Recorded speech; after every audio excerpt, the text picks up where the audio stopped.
I got my 360 feedback, and one of my team members said, "I don't know Sandra. She seems to be like a robot." And I took that to heart. And I'm like, well, no, but I care. A good leader delivers results, but how do you become a great leader? And the great leader is the understanding that we are all humans, the importance of empathy. I know my ego was limiting me from finding true happiness and true joy. And being able to ask myself at times when I'm making a decision is, am I doing this for my ego or I'm doing this for my soul?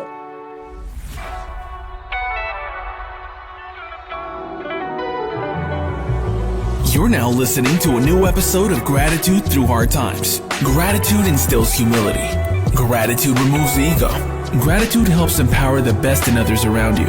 Our goal is to guide individuals and companies to practice gratitude so you can live a longer, happier, and more successful life. Get ahead of life with connection and purpose.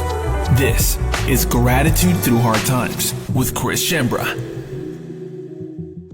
Well, good afternoon, ladies and gentlemen, and welcome back to another episode of Gratitude Through Hard Times. It's your host, Chris Shembra, and spring is really springing in New York City. It's good to be with you all here today. You know, I'm so excited to see some of y'all loyal listeners back here for another episode. Some of my favorite moments throughout the week are when you email in your thoughts, your comments, your questions, your concerns of today's episode guest. Your loyal listenership over the last 8 years has given us permission to lean into our purpose and bring pasta sauce and gratitude to all corners of the world. So it's good to see you, friend. Next time you're in New York City, give us a shout. For all the new listeners here, hello. How are you? I don't know how you stumbled upon our little corner of the internet. Maybe you Googled today's guest. Maybe this episode was shared with you by a friend as a vehicle to say you matter. They see you. It's nice to meet you. I am so excited to get to know you over time, and I hope that by the end of our podcast, you click that subscribe button and join us along for this journey. Take a look back through the podcast episode archives if you want, and you'll see our 8-year commitment to bringing on some of the world's great leaders just to share their human story. If you're looking for a podcast on go-to-market strategy or the new AI tool or any of that kind of fancy mamma-jamma, you come to the wrong place. But if you want a brief pause from going really, really fast, at scale, at speed, to have a positive impact on the world bigger tomorrow, if you want to pause and just come to the present and just feel like you're sitting around the campfire or you're eating in a grandmother's kitchen and you're just learning about life from someone who's done it with experience and wisdom, you've come to the right place. Grab that glass of wine. Grab that cup of coffee, whatever you got to do, get and just sit in a cozy, quiet place. And let's welcome a really special guest to our podcast. This is going to be a really human conversation. We know today's episode guest through a prior episode guest, Sandra Campos, who, if you go back through the podcast episode archives, we did an episode titled How Experience Builds Wisdom. Right, folks, wisdom. Big exec talking about wisdom. That's the same flavor as today. Today we have Sandra Lopez. She is a multi-time exited executive, former CMO of Microsoft Advertising, executive at some of your favorite companies in the world.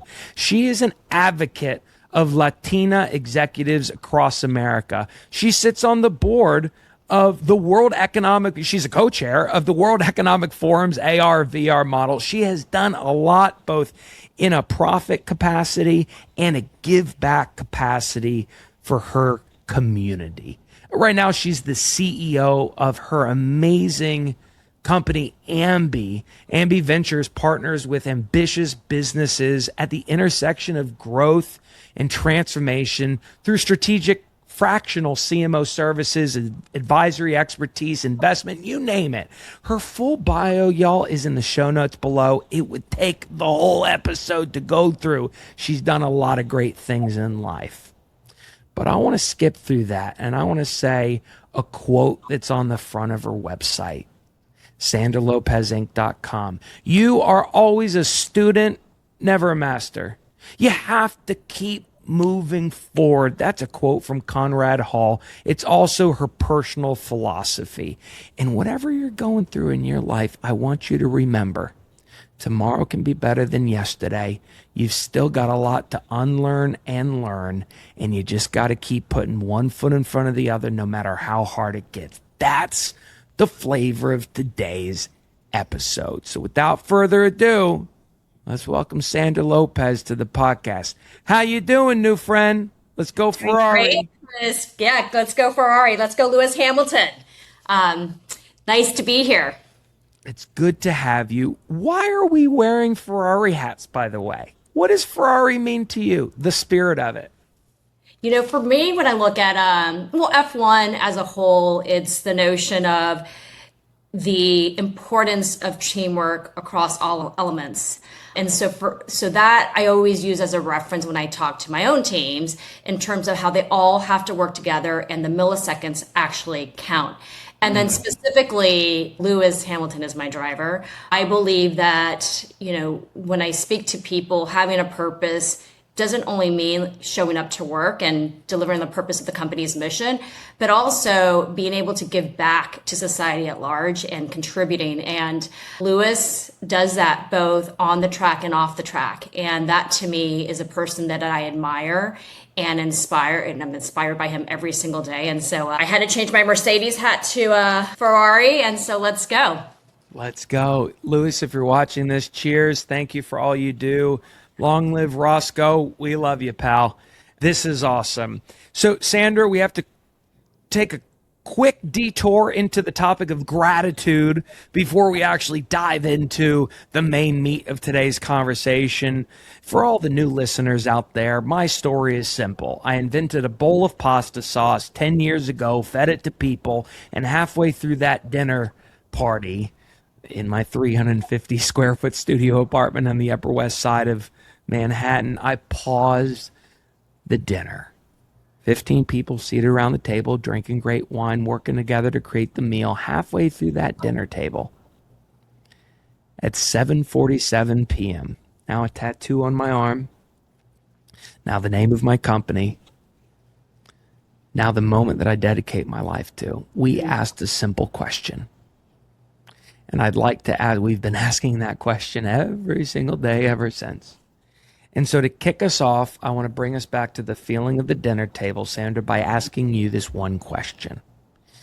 If you could give credit or thanks to one person in your life that you don't give enough credit or thanks to, or that you've never thought to thank, who would that be? That's a great question. And when you talk about gratitude, I reflect on, I'm 53, and I would say most of my lifespan was probably giving gratitude very superficially. And I would say I have to give gratitude towards COVID because in its real essence, it forced many of us to go inward and figure out how we're going to survive and come together. And during that moment of time, I was also going through some things personally. And it's really when I stopped and thought about, am I even very happy? What am I doing? Yes, I was, I loved my career. I loved my home life, but I felt like something was still missing in me. And that took me into a journey of self-discovery. I went to Tulum and really begun to understand, learning about who you are, going back to your past, not only in terms of me as a little girl, but my ancestors and maybe the trauma that continued along with me. And so I go back to COVID is what I'm so grateful for, because that led me to where I am today. And I was just telling an executive just recently, he's like, oh, they're trying to get to an exit and they're working really hard. And I said to him, I said, I don't think life is hard anymore. I think it's easier having fun. And a lot of that I attribute to the work that I do, or whether I'm involved in like learning more about Kabbalah, is trying to figure out finding peace and finding joy. And when I say joy, you can be happy, you can be sad, you can have the feelings, which I go through that, but really trying to get to a place of peace and joy. And once you do that, I think life is just so much easier. Cheers to COVID. Cheers to COVID. How often do people say COVID? I don't. I mean, I would give gratitude to COVID because expanded. Yes, we'll talk about that later. Sandra, I want to ask you, was there a specific moment where because you are literally, folks, if you read in the bio, it's like, yeah, most powerful women in tech, top this, top Latina, top this, top that. Like, you are seen as a strong power woman executive in the workforce. Did people respond positively or not positively when you went on this new journey of self-discovery, growth, and internal transformation, right? One of the quotes that you said years ago was, the greatest gift I've given myself is to walk in my shoes and walk in my skin and know what I was supposed to get done in this world. But that scares a lot of people if they've not done the work themselves. Was there a moment where like maybe there was friction from others on the front end, and then it turned into them saying like, I see it, I get it, I want it, this is amazing? Did any of that occur? I think it's really hard because I could only share what people have shared with me. And the biggest lesson, it wasn't, I would say, kind of the before and after and the contrast. And before, I was taught, outcomes at all cost. There's a specific way to show up.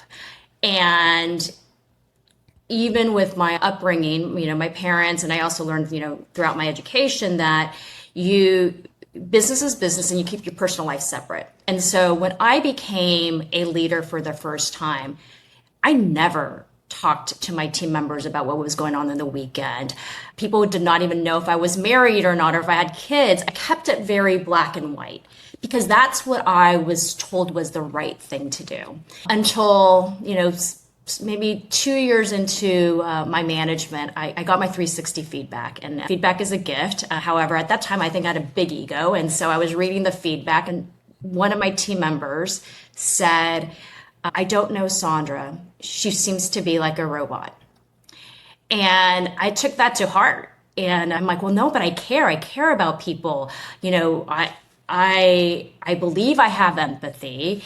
And what I realized I went to my senior leadership. I had the fortunate opportunity, I tell people that Intel's such a magical company, and they invested in their employees, and they invested in me from the transformation of being not a good leader. A good leader delivers results, but how do you become a great leader? And the great leader is the understanding that we are all humans, the importance of empathy, the importance of extracting, Sandra Campos was talking about wisdom and bringing humanity into the business environment, of which you're rarely taught that, or you rarely see it. And so what I could say is, over time, I always tell my team members and those that mentor me, is the greatest gift that I get isn't my bonus. It's the little emails that I get and said, you know what, you inspired me to take a pivot in my career, or you inspired me to reach out to the CTO of the NFL. I never thought I could, but I did, and he's going to take a meeting with me. And so, I don't get specific feedback, but what I do hear is that when I get those emails, I know that I'm making a difference because I'm showing up differently. And I'm not getting the emails when we hit our OKRs and our revenue goals. Yeah, we applaud, we celebrate as a team. It's great for shareholder values. But the emails that I get that that I take a pause and I say to myself, this is why I'm here on the planet. It's those ones that it's the human to human relationship. And somehow I gave them the motivation to take an action that they were hesitant to. Holy guacamole. Can you share the first name of one person's email that's moved you recently? Who's the first person? Oh God. Yeah, I don't want to share the person's story specifically. No, yeah, just like give a shout out gratitude to like, hey, that mattered. This woman by the name of Bev. Cool. And it's just recently, yes. Cheers to you. I want to pause and double click on a few things because I think what you just said was like 9 different mic drops. To all of those that are listening, first of all, think about this. Good leaders get results. Great leaders inspire people to do great things in their life from a human to human capacity. Like, whoa, please hear that. Right? You can have the greatest growth and the fastest trajectory, and the people around you will still just call you a good leader. And that's not who they're going to give gratitude to 50 years from now. You got to be a great leader to get that. I think that what you said is that part of just doing this work is about choosing to show up differently. And the more consistently that you would just commit to showing up differently, then the emails started flooding in to give you that gratification that it was working. And every email that comes in, it makes you take a pause and realize, oh my God, it's working.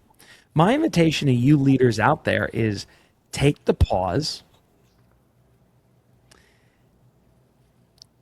without needing to receive, which you do. I'm not saying you don't do, but if you're listening to this, use the pause itself. Let that be the biggest part of the work. And just that pause will help you show up differently tomorrow. Mm-hmm. Just that. So that's a tiny little thing that we can learn from Sandra. One of the things I have a question about is, you said, at the time, I had a big ego.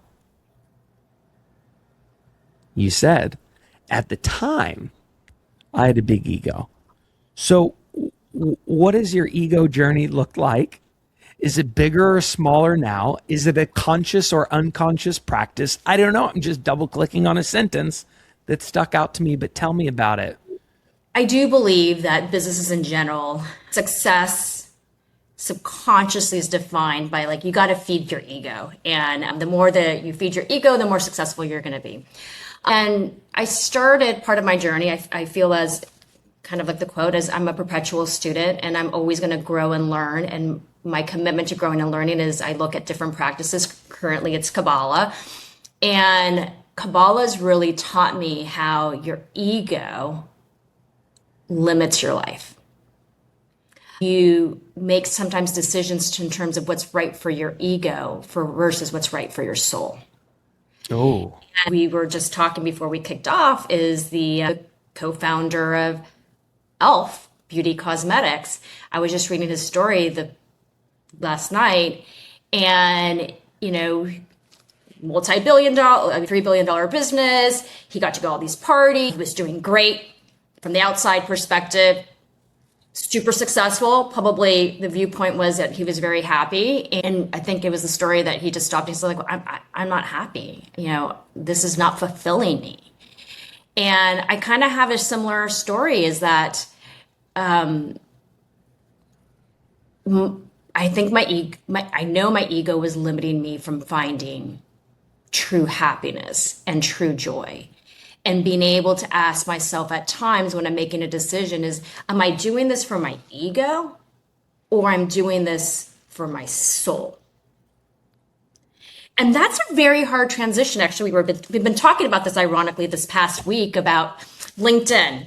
We were using LinkedIn, and how many of us are tired that we go to LinkedIn and I'm so honored that you do and all that stuff. And so LinkedIn has become what I would say is a machine to feed the ego. And in my viewpoint, in who I am at this present moment, I look at these channels and having a voice is important, figuring out like, how do I share my perspectives in a world that I'm no longer needing to feed my ego, but I have something to share. I have something to talk about. And I'm going through this journey of like, how do I best do that in a platform that feeds the ego? I'm not sure if it's currently feeding the curious. I mean, how many people really read the articles or link onto the, stories that you write on LinkedIn? Most people are like just scrolling, congratulations, congratulations, congratulations. I don't need a hit. I just want to seed a thought that perhaps will affect one person so that we could leave the world a better place. So I love I'm not sure that. if I answered your question, but Absolutely. I want to link curiosity and soul in a second. But folks, I want you to take a fearless and searching moral inventory of your actions on a daily basis. Are you doing it to feed your ego or to feed your soul? Sandra, without going into AI, because I don't want AI to take up time on this podcast, do you think AI hurts or helps our ego? Does it inflate or deflate our ego? ooh, that's a great question. It depends on how you're engaging with AI. If you're engaging AI to validate your thoughts, to validate your perspective, then it's going to inflate your ego. If you use AI as a contrarian, like tell me why this strategy would be wrong, or give me feedback on how I conducted the session. So let's say you're using granola and you're in a meeting and you're presenting and you want honest feedback of what could I have done better? Give me some suggestions. Arguably, I think that's feeding the soul. And so I have always been an advocate. I mean, I grew up in the tech industry, and my perspective is there is tech for good and tech for evil. Similar thing. Are you doing it for good or are you doing it for evil? We as leaders know. We know the impact what technology has. I mean, there's a reason why some of the technology leaders don't allow their kids to use the technology themselves that they're creating because they know it's harmful. And so I have always been an ambassador of tech for good. Before the hot thing around data centers with regards to what it's impacting in terms of the amount of consumption of energy it's going to take and how it's going to affect our environment, I was raising that up years ago because you can do the math and you can say that there's not enough electricity to fuel these data centers. So the question is, for a company that's creating it, what are you going to do about it?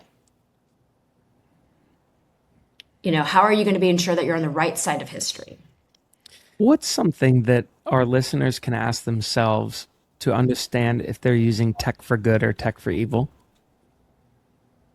I think it depends on what their own North Star is. So ultimately, depends on who you are as a human. So you can be viewing that you're using technology for good, but in reality, you're using it for evil. You could. So that's really the question for the individual themselves. I'll give you a great example. I know somebody, and ChatGPT has been I would say their therapist, right? Gave the ChatGPT a name, goes to ChatGPT for everything, basically, whether it's personal advice, maybe sometimes work advice. And I was telling the person, I go, sometimes stepping away from ChatGPT and actually having a conversation with a human, because these tools don't have conscience. They don't have a soul. That I know what you're trying to do is become a better person, but in reality, it's not helping you because it can't see around the corners. It can't see the depth of your childhood that it should be asking you. It does not replace an amazing psychologist or sociologist. Like, you need to go talk to a human being so that you can get to the root of what you're trying to work on. So that is an example of the person's trying to be a better person, but in reality, the tool is actually hurting the person, and that person needs to go talk to a human being, right? So that would be an example of the intention is good, but the usage actually ends up evil because they're not really getting to the heart of the work that person has to get done. It sounds like maybe Sandra can, or any of you listening, can create some kind of whole interesting questionnaire, thought process on tech for good versus tech for evil and how we're using these things, because I think it's in front of us every single day. It's pretty incredible.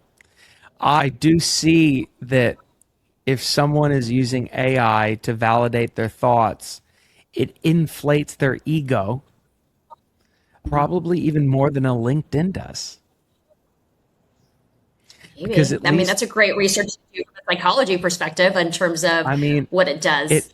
At least in LinkedIn, you've got people that disagree with you on the platform, but all ChatGPT or Claude or Perplexity or whatever the model is, if you go to it with a pretty biased, like, hey, this is a pretty good idea, right? They're like, oh my God, this is the best idea. And you're like the perfect person in the world to like do this thing. And here's a 10-step formula to do it. Then you're like, oh my God, wait, this is it. Oh my God, wait, I'm the best. This is great. And so I do worry about that for people. And so my question then lies, if LinkedIn or AI are one of many examples of things in this world that inflates the ego, the opposite could be to deflate the ego, to assume a posture of humility and student-based lifelong learning and always seeking new ways of being of service. That sounds like the soul's work. So can you take us into talking about the soul as an antidote to all this crazy shit that's happening in our world? And I love some of the words around contrarian, curiosity, student, humility, ego deflation. Tell me about the soul in your life, and maybe something that someone watching this can take to get one step closer to their soul. Ooh. It's hard to even answer that question because myself, I'm in the midst of that journey, right? That messy journey. I said I started my journey like after COVID, and I would argue I'm still a toddler in understanding how to get to joy, how to really listen to your soul. And what I could only share, and it's my own journey, so this is a data point of one, is going back to like curiosity.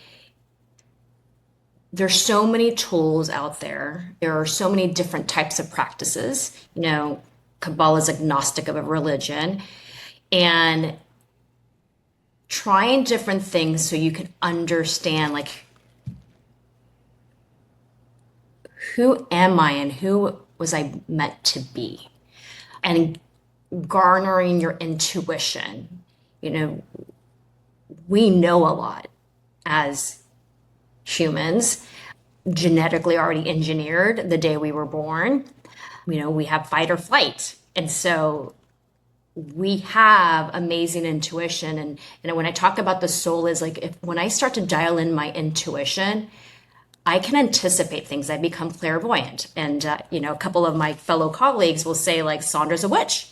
And there was a point in time, like, I don't know if I should use the word witch or not, because in business, they're like, what is that? Get away from me. But we all have, every one of us has intuition and clairvoyance. And it is seeking, really working really hard to see, can you see into your soul and really tune into it? And there's various tools. And once you start to get a glimpse of really listening to your soul, you started talking about like hardships in the podcast, and just take one step in front of the other. When you have access to your soul, you have certainty beyond logic that it's going to be okay. Making the pivot from big corporate, Adobe's, Microsoft's, and Intel's of the world, I did that for 20 plus years. The luxury of knowing I had a paycheck every 2 weeks. Nowadays, it's kind of difficult with all the layoffs, but in general, like stability and taking a leap of faith that I'm going to go do my own thing. Has it always been easy? No. Has there been hardships? Yes. But certainty beyond logic that I am where I am at the moment that I need to be is amazing. And hardship, if I go back to my entire career, my entire life, the hardest moments of my life was when I saw exponential growth. Mm-hmm. And so hardships to me are the greatest gifts. I am now learning to experience my hardships and say, what a gift. Thank you. What a gift. There's something that I'm supposed to be learning here. And I always do, and I always grow exponentially.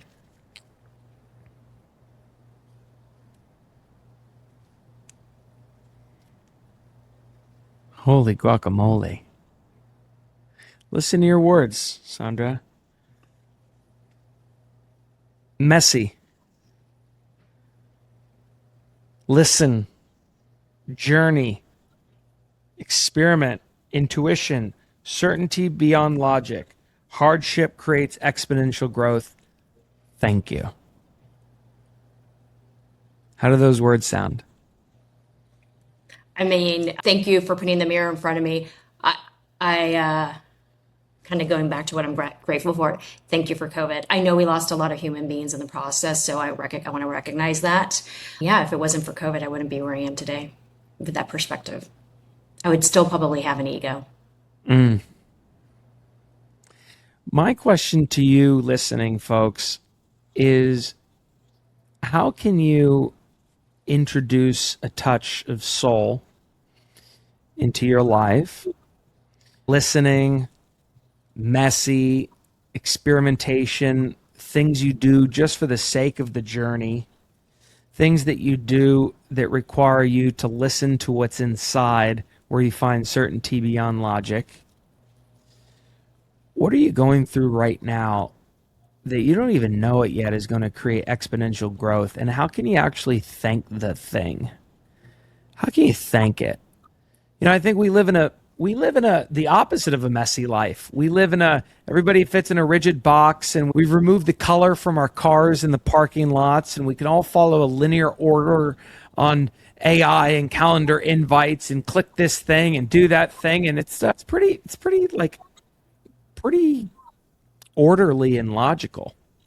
And what you're saying is that's all fine and dandy to achieve good results. But you want to unlock greatness? You step into the messy path and touch the soul of the people that you serve and put soul into the products that you build, and you do that and you're going to get excellence. Yep. Absolutely. The soul responds to the soul. So if you're starting your own business and you really focus on what's the soul of the company, humans are going to respond to that. I would say you talked about, it's all linear and, we have the boxes. Part of my process is like, I ask questions. I'm like, well, the system was telling me that's what I should do, or the system was telling me that's how I should live. I am divorced, and my new principle is like, well, should I find a new partner? Do I really want to be living with that person under one roof? Maybe it's slightly different. Could it look different? And so just because society says that you should have a partner and the partner should live under the same roof and that's what it should look like, I began to question that. I'm like, I don't think that's healthy for my soul. I need my own space. In the morning, I have an hour routine. I do the Miracle Morning. It's called Savers. I don't know if you guys are familiar with that. So Miracle Morning was part of my COVID recovery. So Savers is an acronym for silence, acknowledgement, which is gratitude, visualize the world in which you want to live in, exercise, read. And when I read, I try to read a contrarian point of view so I can learn from people that have an opposite opinion to me, and scribe, journal. I mean, journaling is it's my outlet. And so I need that space. So I'm not sure I can wake up to a person right next to me 7 days out of the week. And so it's also, your soul knows what it desires. And sometimes it's really hard because society or systems are telling you this is how success looks like, or this is how you should be living. And if you don't, you're crazy. Like, what is this person? Like, how can you not want to live with a partner under the same roof? No, it's not for me.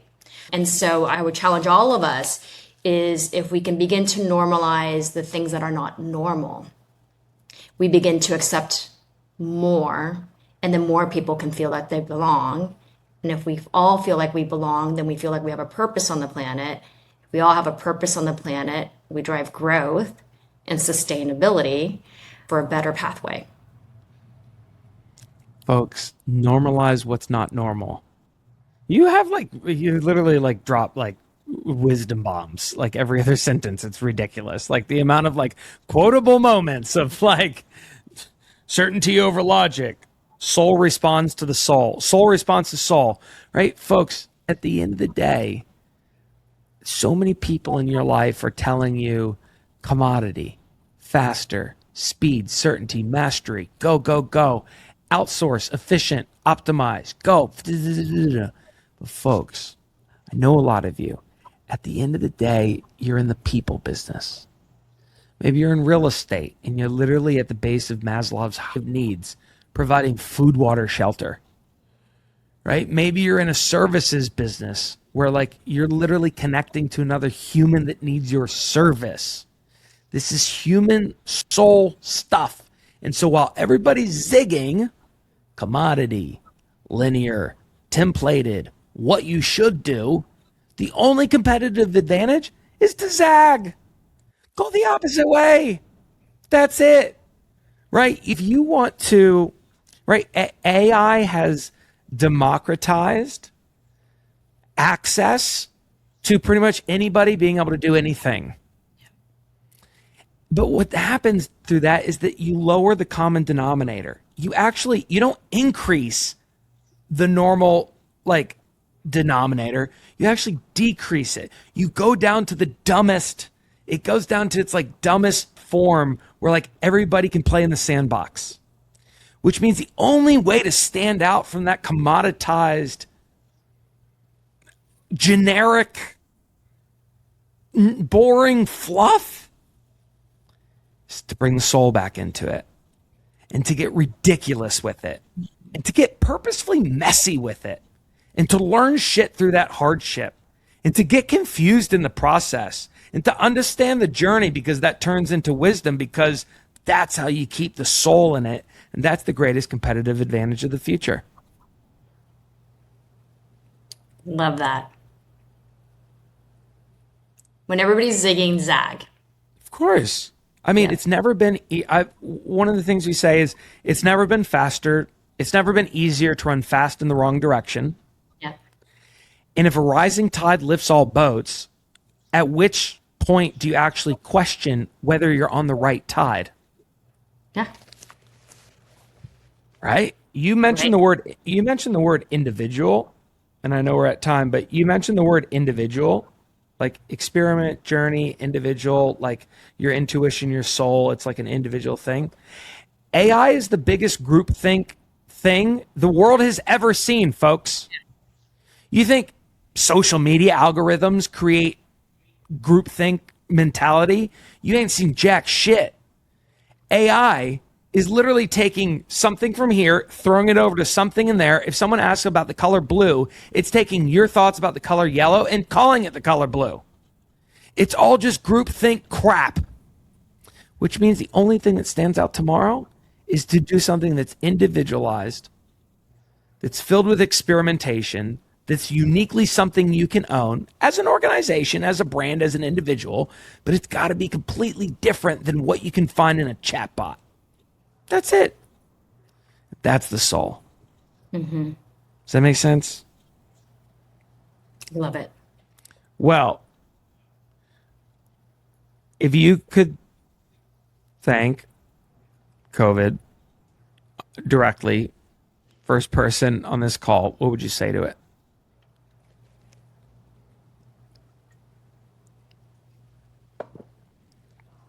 Ooh.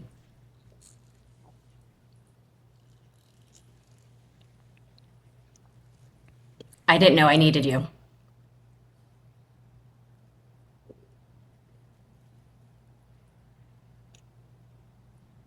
Thank you for being there.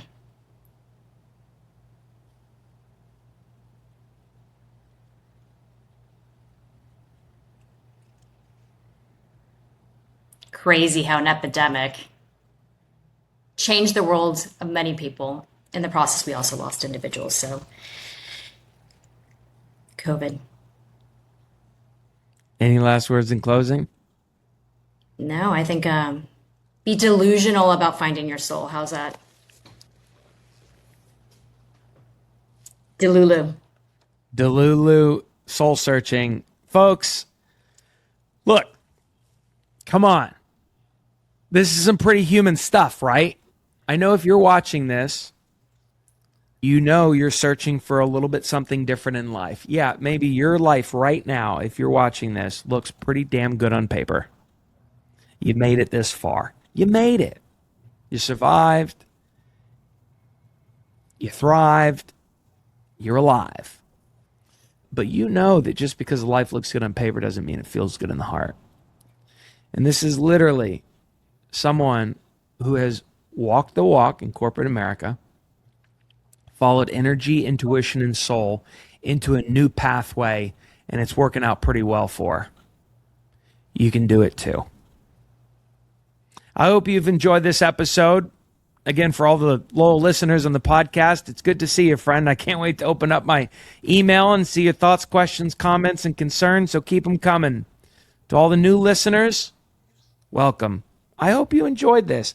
I hope you thought about one person that you can send this to let them know, I see you, you matter, follow your soul's purpose, and everything's going to turn out all right. Because you have that power to impact someone else's life just by doing that. Take more moments of pause, zag while people zig, and keep doing the work. Keep showing up, y'all. Join us on more episodes of Gratitude Through Hard Times. I hope you're having a phenomenal day on Earth, folks. Remember, it's your world. Go explore. And we'll see you out there. Be delusionally Delulu. Whatever Sandra said. We'll put it in the show notes. Bye, everybody. Cowabunga.